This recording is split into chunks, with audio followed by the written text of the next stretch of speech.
নমস্কার, আমি ডাক্তার মানবেন্দ্র মণ্ডল। Hello homeopathy YouTube চ্যানেলে আপনাদের সকলকে স্বাগত জানাই।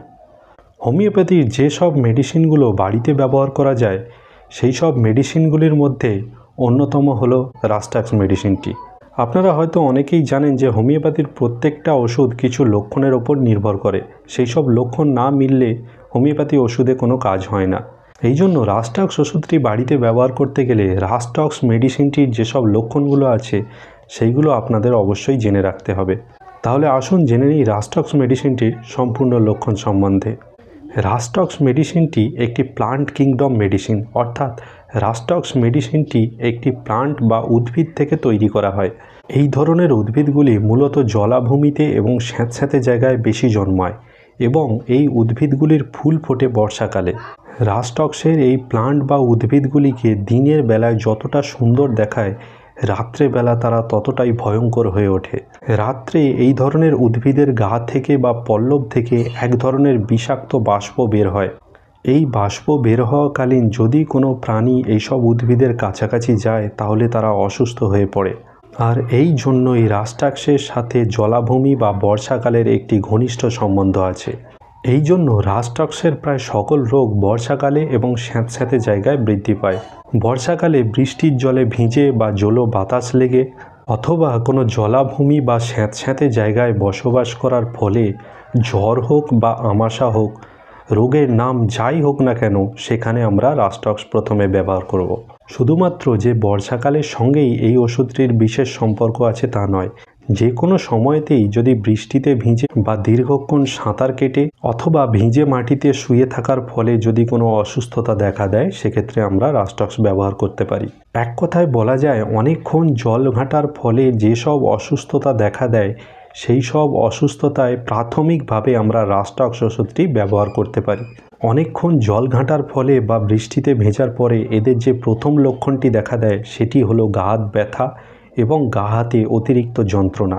এদের গা হাতে এত যন্ত্রণা থাকে যে এরা এক মুহূর্ত স্থির থাকতে পারে না, ক্রমাগত ছটপট করতে থাকে এবং এপাশ ওপাশ করতে থাকে। বাত হোক, আমবাত হোক, ইনফ্লুয়েঞ্জা হোক বা প্যারালাইসিস হোক, সকল রোগেতেই এদের গা হাতে অত্যধিক যন্ত্রণা দেখা দেয় এবং এরা খুব অস্থির হয়ে পড়ে।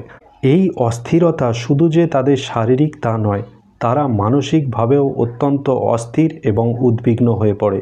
তবে এই অস্থিরতার কারণে তারা কিছুটা উপশম পায়, কারণ রাস্টক্সের রোগী অস্থির হয়ে নড়াচড়া করতে শুরু করে এবং এই নড়াচড়ার ফলে এদের শরীরের যে ব্যথা বা যন্ত্রণা প্রথমে খুব বেড়ে গেলেও ক্রমাগত যদি এরা নড়াচড়া করতে থাকে তাহলে এই ধরনের ব্যথা বা যন্ত্রণা কিছুটা উপশম হয়।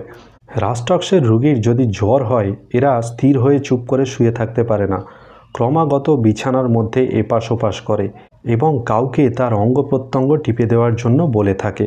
কারণ রাস্টক্সের রোগীদের শরীরের ব্যথা বা যন্ত্রণা নড়াচড়ায় যেমন উপশম হয়, তাদের অঙ্গ প্রত্যঙ্গ টিপে দিলে বা ম্যাসেজ করে দিলেও এরা কিছুটা উপশম পায়।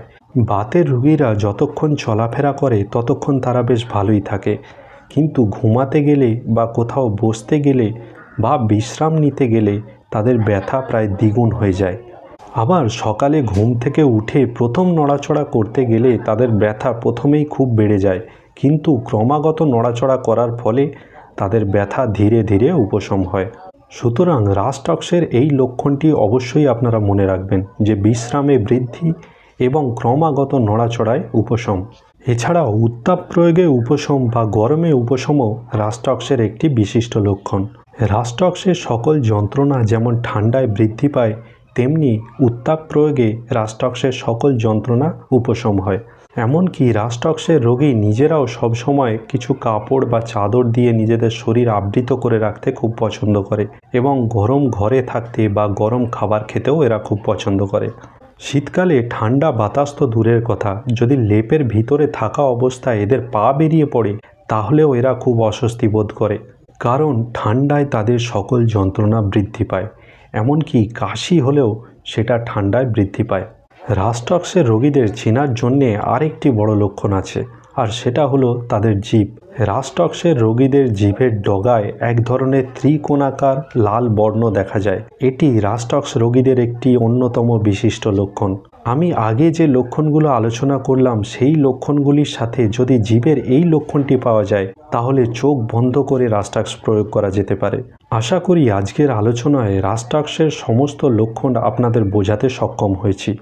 আজকে এই পর্যন্তই। পরবর্তীকালে আবার একটি নতুন বিষয় নিয়ে আপনাদের সামনে উপস্থিত হব।